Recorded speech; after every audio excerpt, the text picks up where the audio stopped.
My wife and kids try to declare me insane to steal my money. Look, I need to tell you something. Not because I want sympathy or anything like that. Just because someone needs to hear what happens when you spend 30 years being a wallet with legs. My name is Frank. I'm 55. I worked the night shift at a manufacturing plant outside Detroit. Well, worked. Past tense now, but we'll get to that. The day everything changed started like every other day for the past 3 decades. I pulled into my driveway at 6:47 a.m., which I know because I checked my phone before turning off the engine. Funny how you remember stupid details like that when your whole world is about to flip upside down. The house was quiet. It's always quiet when I get home. Brenda, my wife of 32 years, doesn't wake up before 9 unless there's a sale at Nordstrom. The kids moved out years ago, but they might as well still be living here based on how often my bank account gets hit. I walked into the kitchen, and that's when I smelled it. Expensive perfume. The kind that costs more per ounce than I make per hour. Brenda had been up, gone somewhere, come back, and gone to bed. The evidence was right there on the kitchen table. A receipt from some boutique downtown. $2,500. For what? I couldn't tell you. Clothes, probably. Or maybe a handbag. Does it matter? Next to it were crumbs from what looked like a really nice cake. Chocolate. From the color. I hadn't been offered any. I stood there looking at my hands. 40 years of factory work leaves a mark. Calluses on calluses. Permanent grease under the nails no matter how hard you scrub. These hands build transmissions for cars that people like my wife drive to boutiques to spend money these hands earned. They call it the American dream, right? You work yourself to the bone so your kids can have it better than you did. Except nobody tells you that better means they'll see you as a machine that dispenses cash when they push the right buttons. My phone rang. Kevin, my son, 28 years old with a degree in communications and a resume full of jobs that lasted about as long as a gallon of milk. The conversation went exactly like it always does. Hey, Dad, how are you? Hope work wasn't too rough. Listen, I've got this amazing opportunity. Him and his buddies had found this investment thing. A startup. Something about artisanal products. I think he said craft beverage accessories, but honestly, it all blurs together after the 10th pitch. They just needed $1,500 to get in on the ground floor. Ground floor. I was standing in my kitchen at 7 in the morning after working all night, looking at a receipt for more money than most people spend on rent, and my son was asking me for $1,500 for the ground floor of another scheme that would disappear faster than free pizza at a college dorm. I told him I'd think about it. I always tell him I'll think about it. Then I transfer the money, because what else am I supposed to do? He's my kid. After I hung up, I just sat there at the kitchen table for a while. The house was so quiet I could hear the refrigerator humming. Somewhere upstairs, Brenda was asleep in our bed, probably dreaming about whatever it is people dream about when they don't have to worry about money, because someone else worries about it for them. You ever feel like a ghost in your own life? Like you're there, but nobody really sees you? They see what you provide. They see the paycheck. They see the guy who says yes when they need something. But they don't see you. I should have gone to bed. I had to be back at the plant in 14 hours. But I wasn't tired. Or maybe I was too tired. The kind of tired that sleep doesn't fix. So I got back in my truck and drove. No destination. Just driving. That's when I ended up at the gas station on Route 12. I wasn't planning to stop, but there was this sign in the window. Powerball. Jackpot up to $230 million. One of those numbers so big it stops meaning anything. Like trying to picture a billion stars. Your brain just gives up. I'm not a gambling man. Never have been. I've seen what that does to people. But something about that morning made me pull into the parking lot. Here's the thing about my mom. She died 5 years ago. Lung cancer. Never smoked a day in her life. But life doesn't care about fair. Before she passed, she gave me $100 in cash. Told me to keep it separate for a black day. That's what she called it. Not a rainy day. A black day. I kept that money in an old Folgers coffee can in my glove compartment. It was the only cash I had that wasn't connected to the joint account. The only money that was just mine. I pulled out the can. Opened it. The bill smelled like coffee, even though there hadn't been coffee in that can for years. I took out $2. Inside the gas station, the clerk looked half asleep. I grabbed a lottery ticket form and a stubby pencil tied to the counter with a string. I filled in the numbers. The date, Brenda, and I got married. Kevin's birthday. Lisa's birthday, that's my daughter. The anniversary of my mom's funeral. Numbers that used to mean something. Now they just felt like artifacts from someone else's life. When I handed the clerk my $2, he asked if I wanted to add the power play option. I said no. I wasn't trying to win. I was trying to prove a point to myself. About what? I couldn't tell you. Maybe that I could still make one decision that was entirely my own, even if it was throwing $2 away. I didn't even notice the date on the sign. It didn't register until later that the drawing was tonight. I drove home, parked in the driveway, went inside. Brenda was still asleep. I put the lottery ticket back in the coffee can, put the can back in my glove compartment, and went to bed. But I couldn't sleep. You know that feeling when something is wrong, but you can't put your finger on it? Like when you leave the house and you're sure you forgot something, but you can't remember what. It was like that, except the feeling was about my entire life. Around 2 in the afternoon, I gave up on sleep, went downstairs to get water. The house was still quiet, but now there was light coming through the windows. Brenda's car was in the driveway. She was home. That's when I heard it. A voice from the living room. Low. Careful. The way people talk when they don't want to be heard. I froze at the bottom of the stairs. It was Brenda's voice. She was on the phone. I should have walked away. Should have gone back upstairs. Should have minded my own business. But something in her tone made me stop. Made me listen. I couldn't hear everything. Just pieces. But the pieces I heard changed everything. She said a name. Miller. Dr. Miller. Our family friend. The guy who came to our barbecues and always had advice about health stuff and investments. Then she said something that made my blood stop moving. Everything's going according to plan. We just need to keep documenting his episodes. The more examples we have, the faster the judge will approve it. Episodes. Judge. Approve. I stood there in my own hallway, in my own house, listening to my wife of 32 years discuss a plan that involved me, a plan that involved documentation, a plan that involved a judge. I walked very quietly back upstairs, got into bed, stared at the ceiling. My brain was doing that thing where it runs in circles. Try to make sense of something that doesn't make sense. What episodes? What judge? What plan? But deep down, in the part of your brain that knows things before you want to admit them, I understood. They were building a case. Against me, my own family. I waited until evening. Brenda was in the living room watching some show about housewives. I went out to my truck, got the coffee can, looked at the lottery ticket. That night, after Brenda went to bed, I sat at the kitchen table with my old laptop. The lottery website was slow to load. My hands were shaking, but I'm not sure why. I didn't actually believe I'd won anything. I typed in the numbers. The screen updated. All 6 numbers matched. 230 million. Lump sum after taxes came out to right around $50 million. I should have felt something. Joy, maybe. Relief. Excitement. The kind of thing you see in movies when someone's life changes forever. But all I felt was cold. Because my first thought wasn't about what I could do with the money. It was about what they would do if they found out. My wife, who was apparently documenting my episodes. My kids who saw me as an ATM. Dr. Miller, who was part of some plan. If they found out about $50 million, they wouldn't just bleed me dry. They'd pick my bones clean.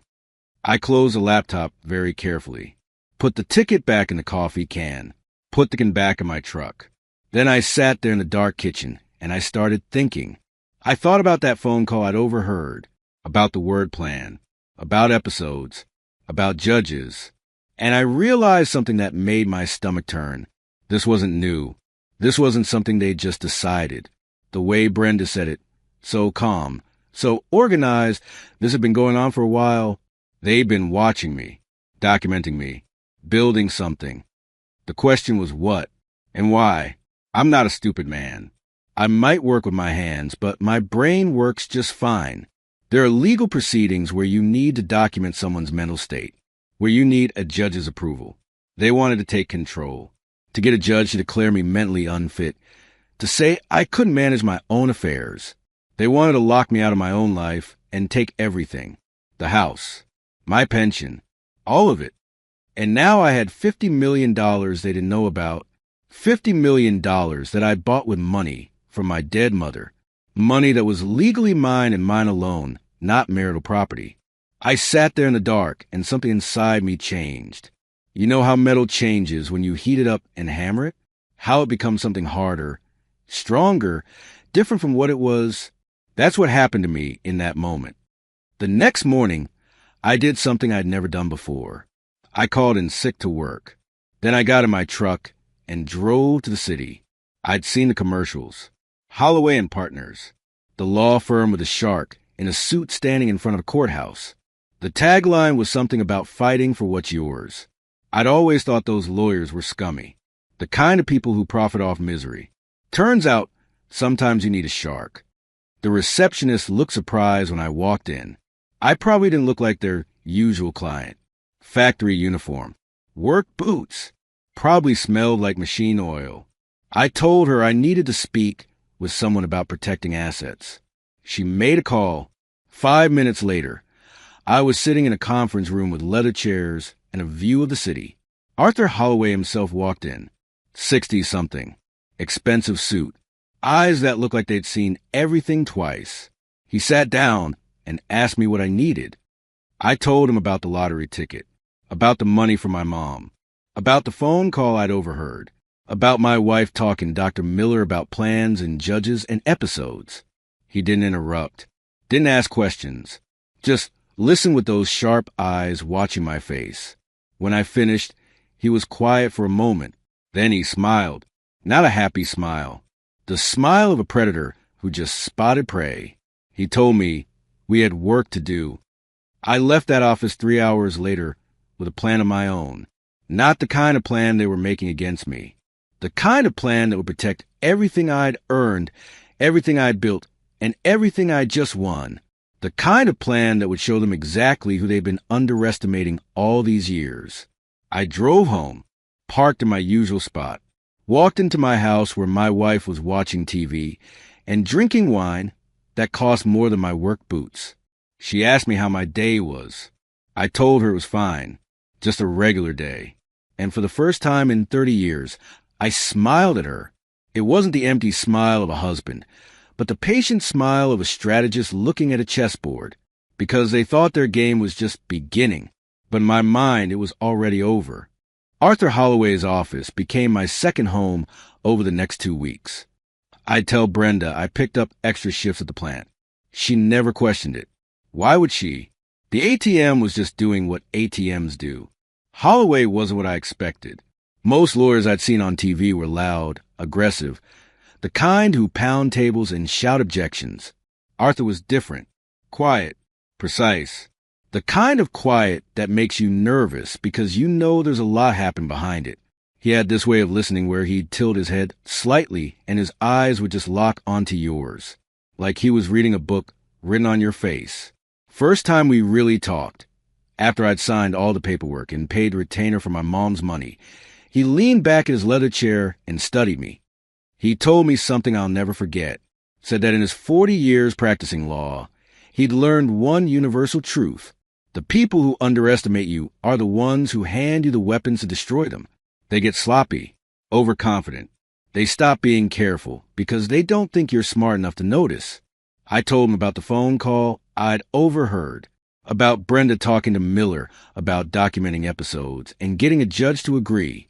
He didn't look surprised, just nodded like he'd seen this movie before. Then he asked me a question that changed everything. He asked if I'd be willing to record them. I must have looked confused because he explained it before I could ask. Told me we were in what's called a one-party consent state. Meant that as long as one person in a conversation knows it's being recorded, it's completely legal. And since these conversations would be happening in my own house, I was absolutely within my rights to record them. The recordings would be admissible in court. Ironclad evidence. Their own voices. Their own words. Their own plan laid out in perfect clarity. He slid a small box across his desk. Inside were 3 devices that looked like USB drives. Tiny audio recorders. Voice activated. Could run for days on a single charge. I drove home with that box sitting on my passenger seat like a bomb. Part of me didn't want to do it. Didn't want to confirm what I already suspected. There's a difference between knowing something and hearing it, between suspicion and proof. Once you cross that line, you can't go back. But another part of me, the part that had been growing since that night in the kitchen, needed to know, needed to hear it, needed to understand exactly what they thought of me. I placed the recorders carefully. One in the living room, hidden behind some books on the shelf that nobody ever touched. One in the kitchen, tucked behind the coffee maker. One in the bedroom, in the heating vent. Then I waited. It took 3 days before I heard anything useful. 3 days of routine conversations. Brenda talking to her friends about yoga class. Phone calls about hair appointments. Normal stuff that made me wonder if maybe I'd imagined everything. Then on the 4th day, I came home from an actual shift at work and downloaded the files to my laptop in my truck before going inside. That's when I heard it. Dr. Miller's voice. Clear as day. He was in my living room. I sat in my truck in my own driveway, headphones on, listening to 2 people discuss my future like I was a problem to be solved, a thing to be managed. Miller's voice had this professional tone. Clinical, like he was discussing a case study, and not a human being he'd known for 15 years. He talked about my detachment, my apathy, called them classic symptoms of cognitive decline, said he could prepare an official medical assessment documenting progressive mental deterioration. Then he said the word, conservatorship.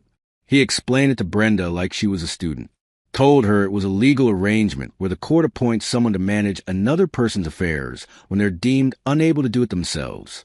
He made it sound compassionate, humane, like they'd be doing me a favor. Brenda's response made my hands grip the steering wheel until my knuckles went white. She asked about the house, whether they could sell it immediately once the conservatorship was in place. Not if I'd be okay. Not if I'd be taken care of. Whether they could sell the house. Miller assured her it would take a few months to process everything. But yes, once he was appointed conservator, all my assets would be under control. The house could be sold. The pension could be accessed. Everything. I sat there listening to them plan the systematic dismantling of my entire life, and I felt something inside me change. Not break. Change. Like metal being tempered in fire. It wasn't pain anymore. It was clarity. I went inside. Brenda was in the kitchen making dinner. She smiled at me, asked how work was, told me dinner would be ready in 20 minutes. I smiled back, told her it was fine, asked what she was making. We had dinner together. We talked about nothing. She mentioned that Miller had stopped by earlier, said he'd been worried about me, thought I seemed stressed, suggested I get a checkup. I agreed, told her I'd think about scheduling something. The performance was easier than I expected, maybe because it wasn't really a performance. I was just being myself, the quiet guy who goes along with everything, who never makes waves, who pays the bills and doesn't ask questions. Except now I was doing it on purpose. Every act of compliance was a choice. Every agreeable nod was strategic. They thought they were watching a man decline. They were actually watching a man prepare. Over the next week, I collected hours of recordings. Miller visiting. Phone calls between Brenda and the kids. Conversations about finances and legal procedures and medical terminology. Each recording was worse than the last. Not because they were saying anything new, but because of how casual it all was. How comfortable they were discussing it. Like they'd been doing this for so long it had become routine. Then came the night with the iPad. It was a Thursday. I remember because Thursdays are when Brenda does her book club. Except she'd canceled that week. Said she wasn't feeling well. But she seemed fine to me. She was in the kitchen on her phone, laughing. That laugh she used to do when we were dating. Hadn't heard it in years. I was in the living room, pretending to watch TV. She finished her call and went upstairs, left her iPad on the coffee table. The screen was still glowing. I should have looked away, should have minded my own business, but I'd crossed that line already. There was no going back to the man who didn't look, didn't listen, didn't question. I picked up the iPad. The Messenger app was open. A group chat. Brenda, Kevin, and Lisa. I started scrolling. The messages went back months, long before I'd overheard that phone call. This wasn't a recent plan. This was a campaign. Kevin had sent a video. I clicked on it. It was me in my own kitchen, looking for something in the spice cabinet. The video was titled, "Dad looking for salt for 10 minutes when it's right in front of him." Except I wasn't looking for salt. I was looking for cardamom, for a recipe my mom used to make. The salt was in a completely different cabinet. But in the video, the way it was framed, the way Kevin had edited it, it looked exactly like what he claimed. A confused old man who couldn't find something obvious. Lisa's messages were worse. She'd written paragraphs about how I talked about Mom like she was still alive. How I seemed confused when she reminded me Mom had died 5 years ago. How this was definitive proof of memory loss. I remembered that conversation. I'd been telling Lisa about Mom's old recipes, about how I missed her cooking. Past tense. But Lisa had twisted it, turned a son missing his mother into evidence of dementia. Each message was like that. Moments from my life, ripped out of context, reshaped, weaponized. Brenda's responses were the worst. She wasn't just going along with it. She was coordinating it, telling them what to document, what would look most convincing to a judge, what Miller needed for his medical assessment. In one message, she'd written, "We need at least 3 months of solid documentation. Miller says that's the minimum to make the case airtight." 3 months. They'd been doing this for 3 months. I scrolled back further, found the beginning of the thread. It started with a message from Kevin. He'd written, "Mom, I'm drowning in debt. Credit cards maxed. If I don't figure something out, I'm going to lose everything." Brenda's response, "I know, honey. Your father has savings, but he'll never help. You know how he is with money." Then Lisa chimed in, "Same here. Student loans are killing me. I asked Dad for help last month, and he gave me this whole lecture about responsibility." Kevin again, "There has to be a way to access his accounts." And that's when Brenda mentioned Miller. She wrote, "Miller was telling me about cases he's handled. There are legal options for family members when someone becomes unable to manage their affairs. Conservatorship. It's designed to protect people who can't protect themselves." Kevin, "But Dad's fine." Brenda, "Is he though? He's been distant for years. Withdrawn. Those could be early signs." Lisa, "Mom, are you saying what I think you're saying?" Brenda, "I'm saying we need to pay attention. Document concerning behaviors. If there's a real problem, we need to be ready to help him." That's how it started, with debt and desperation, and a woman who saw an opportunity. I sat there with the iPad in my hands, reading message after message, watching my family conspire against me in real-time documentation. They'd planned everything. The videos, the false memories, the coordinated testimonies. They'd built an entire fiction around me, and I'd been living in it without knowing. The worst part wasn't the betrayal. I'd already processed that. The worst part was realizing how long they'd been watching me, studying me, looking for weaknesses to exploit. Every conversation for the past 3 months had been a test. Every interaction had been recorded, analyzed, twisted. My hands were shaking, not from anger, from something else, something colder. I opened my phone, started taking pictures of the screen. Every message, every video, every piece of their conspiracy documented on my device now. They'd been so careful with their plan. Medical records, legal procedures, documented evidence. But they'd forgotten one thing. Evidence works both ways. I put the iPad back exactly where I'd found it. Went upstairs. Brenda was in bed reading. She looked up and smiled. Asked if I was coming to bed soon. I told her in a few minutes. Just wanted to check something in the garage first. She went back to her book. I sat in my truck in the garage for an hour, looking through the photos on my phone, reading every message again. making sure I captured everything. Arthur Holloway had told me that people who underestimate you hand you weapons. He was right, but what he didn't mention was how it feels to hold those weapons.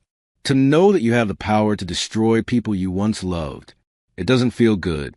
It doesn't feel like victory. It feels necessary. The next morning, I had another meeting with Holloway. I brought my phone with the photos, the recordings from the house, everything. He went through it all methodically, listening, reading, taking notes in his precise handwriting. When he finished, he looked at me with those sharp eyes. He didn't say what I expected. Didn't talk about revenge or justice or winning. He just asked me one question. "Frank," he said, his eyes locking onto mine, "can you play the part?" I thought about that question. Really thought about it. Was I ready to end my marriage? To cut off my children? To stand in front of a judge and present evidence that would destroy my family? Was I ready to be the villain in their story? Because that's what I'd be. The ungrateful husband. The cruel father. The man who chose money over family. They'd never understand. Never accept that they were the architects of their own destruction. But then I remembered Kevin's video. Lisa's lies. Brenda's coordination. Miller's clinical assessment of my supposed decline.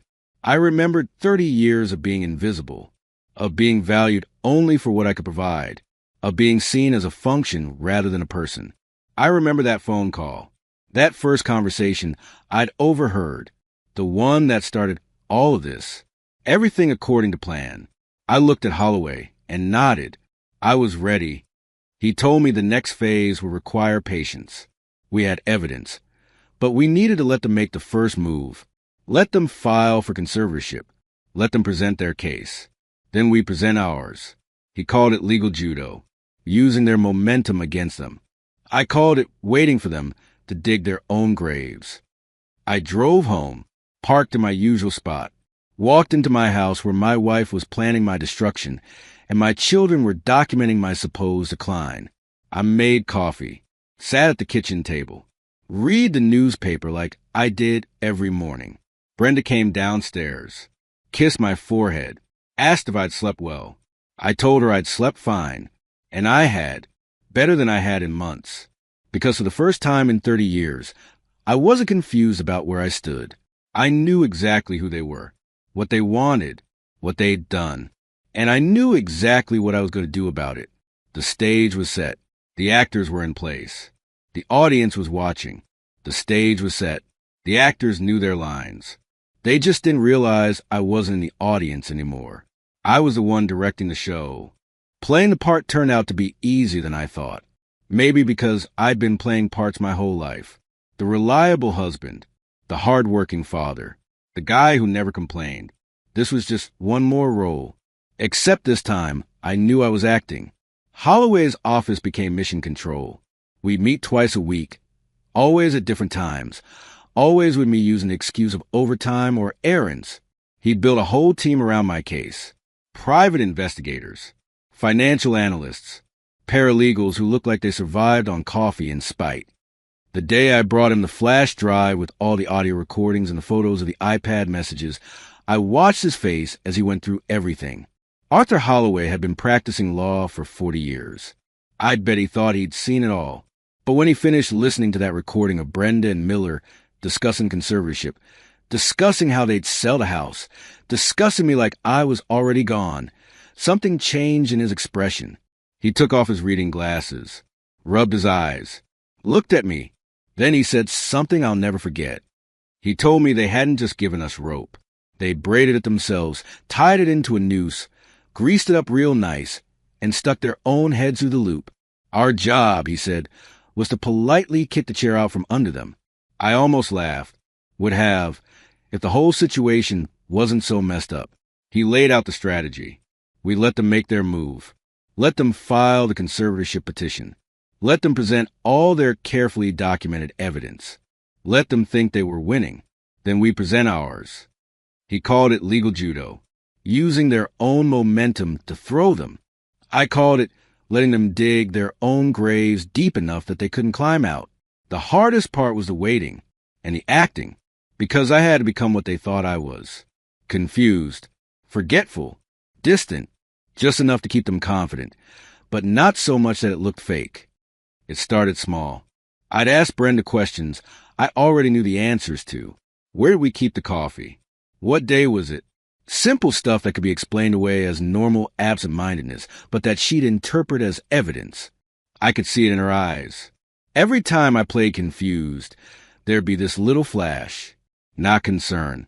Satisfaction, like she was checking items off a list. Dr. Miller started coming around more often. Always casual. Always friendly. Asking me how I was feeling. Whether I was sleeping okay. If I'd been forgetting things. I'd tell him, yeah, maybe a little. Work stress, probably. He'd nod sympathetically and make notes on his phone. One evening, they had me over for dinner. Brenda, Miller, and me. Like old times, Brenda said. Except nothing about it felt old or comfortable. During dinner, I did something Holloway and I had practiced. I looked at Brenda and asked where Brenda was. Just like that. Looked right at her and asked when she was getting home. The look that passed between her and Miller was electric. Pure triumph. They thought they'd hit the jackpot.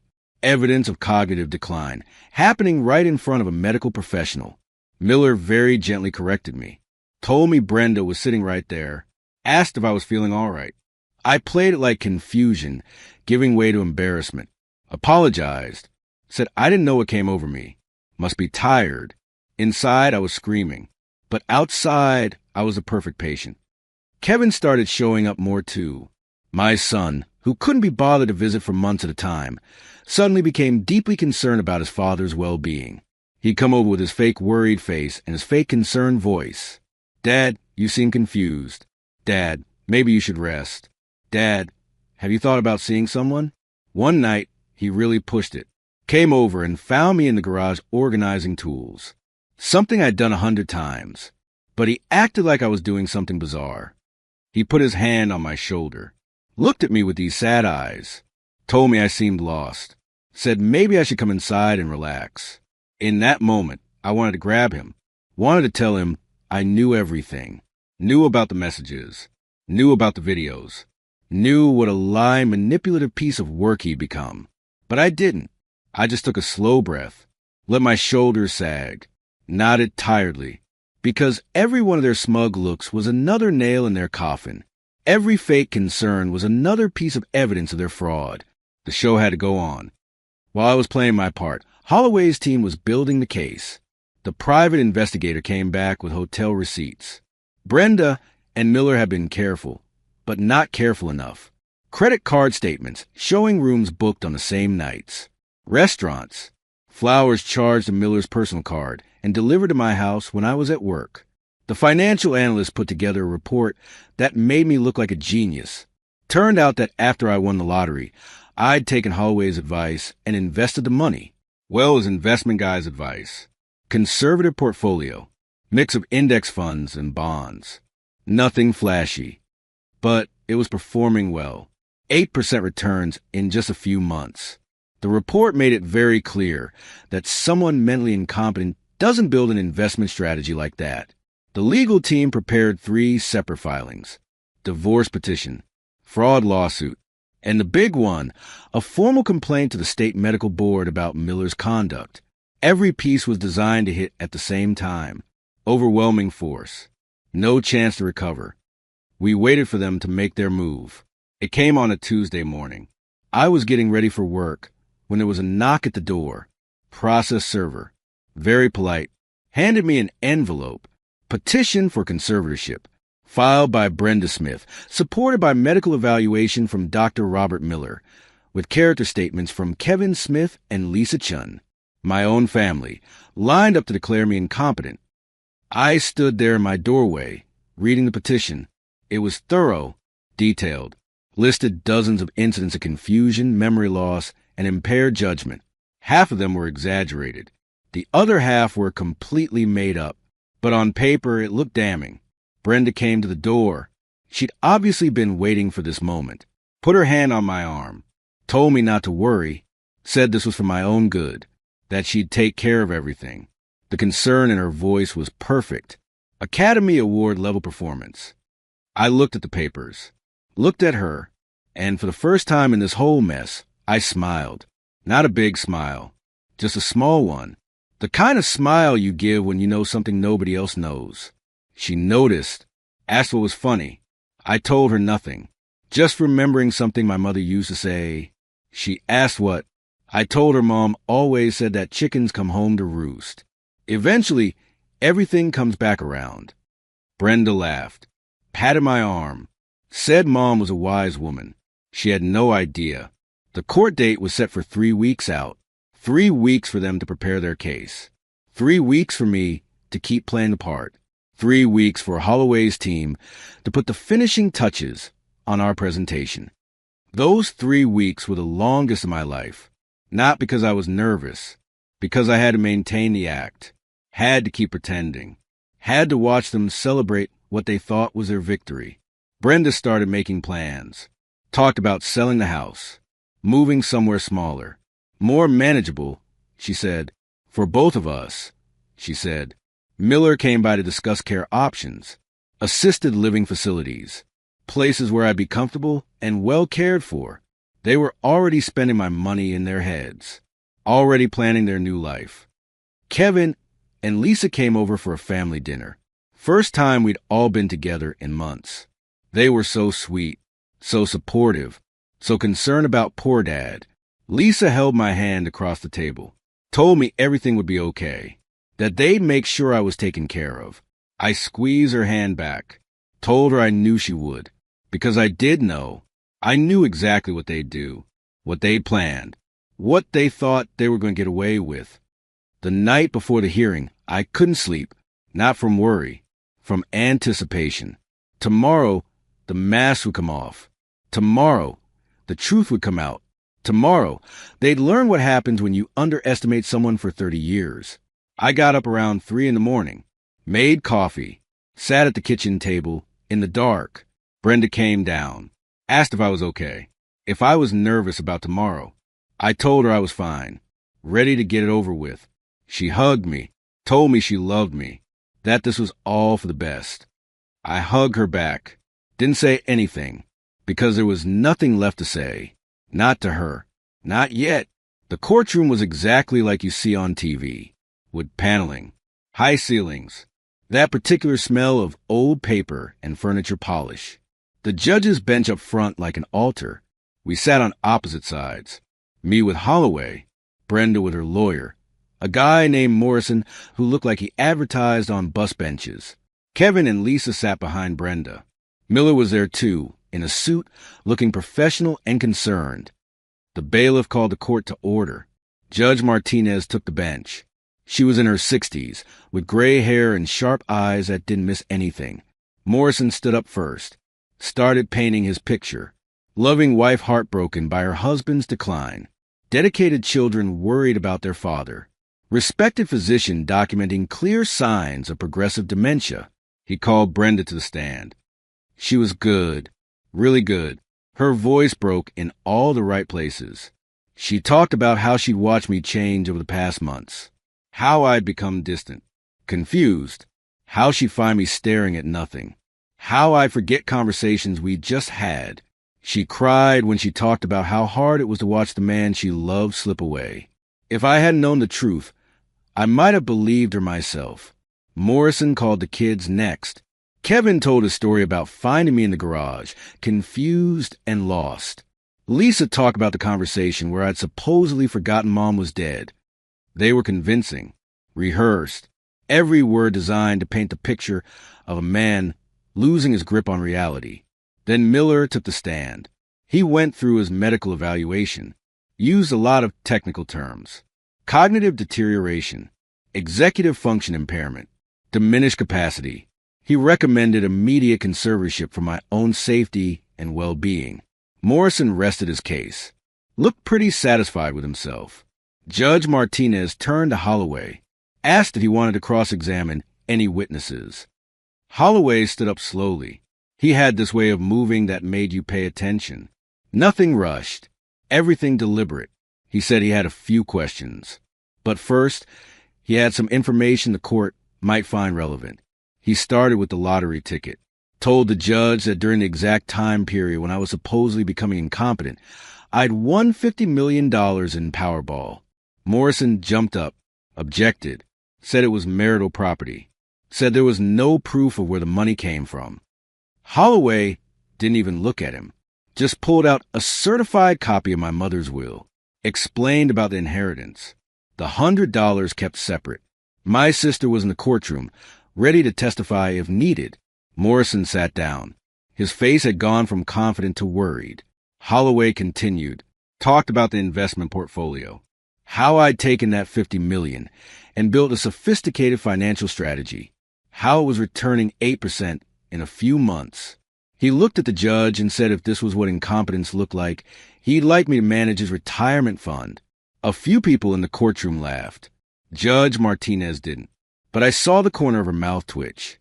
Then Holloway shifted gears, talked about the sudden timing of Brenda's concern, how she'd never mentioned any of these issues to anyone outside the family until she filed for conservatorship. How convenient. It was that her concerns emerged right after she'd accumulated significant personal debt. He pulled out financial records, showed Brenda's credit card statements, the boutique charges, the restaurants, the hotels. Then he pulled out Miller's credit card statements. Same hotels, same dates. Morrison objected again, said it was irrelevant. Judge Martinez overruled him, told Holloway to continue. That's when Holloway went for the throat. He told the judge he had evidence of a criminal conspiracy, asked permission to present it. Martinez looked interested, told him to proceed. The bailiff set up a screen. Holloway pulled up the first image. Screenshot of the group chat. The messages between Brenda, Kevin, and Lisa. Planning, coordinating, fabricating evidence. You could hear people in the courtroom react. Little gasps, whispers. Brenda had gone pale. Kevin and Lisa looked like they wanted to disappear. Then Holloway played the audio. Brenda's voice filled the courtroom, clear as a bell, talking to Miller about the plan, about documenting episodes, about getting a judge to approve conservatorship, about selling the house. Miller's response, clinical, detached, talking about preparing a medical evaluation, about how it was for my own good, how they'd take care of me, and themselves. The courtroom was dead silent, except for those voices. My wife and her lover planning to take everything from me. When the recording ended, nobody moved. Nobody spoke. Judge Martinez looked at Brenda, at Miller, at Morrison. Then she looked at me, really looked at me, like she was seeing me for the first time. She asked if I had anything I wanted to say. I stood up. Holloway touched my arm, ready to stop me if I went off script. But I didn't need a script. I just needed to tell the truth. I told the judge I'd worked for 35 years. Night shifts, double shifts, weekends. Built a life for my family. Gave them everything they asked for and more. I told her I'd spent 3 decades being invisible, being taken for granted, being valued only for what I could provide. I told her I didn't know when I stopped being a person to them and became just a function, an ATM, a problem to be solved. But I told her I knew exactly when I stopped being willing to accept it. The judge nodded, thanked me for my statement. Then she turned to Morrison, asked if he had anything else. He didn't. How could he? His entire case had just collapsed. Judge Martinez didn't take long to decide. She denied the conservatorship petition. Immediately, no question. Then she did something I wasn't expecting. She asked Holloway about the complaint to the medical board. Holloway handed her the filing. She read through it. Her face got harder with each page. She looked at Miller, told him she'd be forwarding this case to the state attorney general's office for investigation, that using a medical license to defraud someone was a serious crime. Miller looked like he might pass out. She looked at Kevin and Lisa, told them that participating in a conspiracy to defraud a family member could carry criminal charges, that they should get lawyers. They were crying, real tears this time, not the performance kind.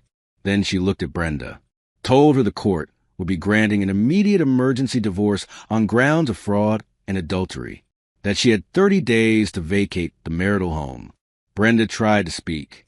The judge cut her off, said she didn't want to hear it. Court was adjourned. I stood there in the courtroom, watching my family fall apart, watching them realize what they'd done, what they'd lost. Part of me expected to feel something. Satisfaction, maybe. Victory. But I just felt tired. And free. Holloway shook my hand, told me it was the most clear-cut case he'd seen in years. I thanked him, paid his final bill, walked out of that courthouse into bright sunshine. The next few months were a blur of legal paperwork, divorce proceedings, criminal investigations, medical board hearings. I didn't follow most of it. Didn't want to. Let the lawyers handle it. Brenda lost everything. The house, the cars, her reputation. Miller lost his license. Last I heard, he was working as a consultant for some pharmaceutical company. Kevin and Lisa got probation and community service. Had to take financial fraud education classes. I could have pushed harder, could have made it worse for them. But I didn't want to. Wasn't about revenge. Never was. It was about freedom. I sold the house. Didn't need it anymore. Too many memories. All of them bad. Bought a small place in the mountains. Nothing fancy. 2 bedrooms. Wood stove. Deck overlooking a valley. Used some of the lottery money to retire early. Invested the rest. Lived simple. I'm sitting on that deck right now. Coffee in hand. Watching the sun come up over the mountains. My hands are wrapped around the mug. These same hands that built transmissions for 35 years. These hands covered in calluses and scars. These hands that my family saw as tools, as things that existed to provide for them. For years, I looked at these hands and saw chains, saw the work that trapped me, saw the life I couldn't escape. But now I see something different. I see the tools I used to build my freedom, the strength I used to survive, the patience I needed to wait for the right moment. These hands didn't trap me. They carried me through, year after year, shift after shift, until I was ready to take the next step. I didn't win anything that day I bought that lottery ticket. The money was just money, numbers in an account. What I won was my life back, my dignity, my right to be seen as a person instead of a function. Sometimes people ask me if I regret it, if I wish things had gone differently, if I miss my family. I tell them no. How can you miss people who never really saw you? The family I thought I had was an illusion, built on obligation and expectation and money. When I stopped being useful, they decided to take what was left. They showed me who they really were, and I showed them who I really was. I'm 56 years old. I've got decades left if I'm lucky. And for the first time in my adult life, those decades belong to me. No night shifts, no demands, no performance required. Just me, my coffee, the mountains, the sunrise. People think winning the lottery is about becoming rich, but that's not it at all. It's about having choices, about being free to decide who you are and how you want to live. I finished my coffee. The sun's fully up now. It's going to be a good day. They all are now, because I'm finally free.